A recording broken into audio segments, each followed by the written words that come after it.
ગાંધીનગરના સેક્ટર 24માં આવેલા ઇન્દિરાનગર છાપરા વિસ્તારમાં 5 વર્ષીય બાળકી સાથે દુષ્કર્મની પીડાદાયક ઘટના કેસમાં આરોપીએ ભાગવાનો પ્રયાસ કર્યો હતો. પોલીસે જવાબી કાર્યવાહીમાં પગમાં ગોળી મારી હતી. મળતી માહિતી અનુસાર રિકન્સ્ટ્રક્શન દરમિયાન તકનો લાભ લઈ ભાગવાનો પ્રયાસ કરનાર દુષ્કર્મ કેસના આરોપી પર સેક્ટર 21 પીઆઈએ આરોપીને 3 રાઉન્ડ ફાયરિંગ કર્યું હતું, જેમાં એક ગોળી આરોપીને પગમાં વાગી છે. આરોપીને હાલ ગાંધીનગર સિવિલ હોસ્પિટલમાં ખસેડવામાં આવ્યો છે.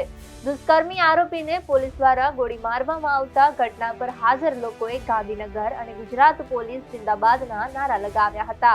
આરોપી રામસિંગ બિહારનો વતની છે. તે સેક્ટર 25 જીઆઈડીસી એક ડેરીમાં કામ કરતો હતો. તે દુષ્કર્મના ઈરાદે રાત્રે સેક્ટર 24 ઇન્દિરાનગર છાપરા વિસ્તારમાં ફરતો હતો, જ્યાં બાળકી બહાર શૌચક્રિયા માટે નીકળતા તકનો લાભ લઈ તેના પર દુષ્કર્મ આચર્યું હતું. ટેકનિકલ સર્વેલન્સ અને સીસીટીવી ફૂટેજને આધારે આરોપીની ધરપકડ થઈ હતી.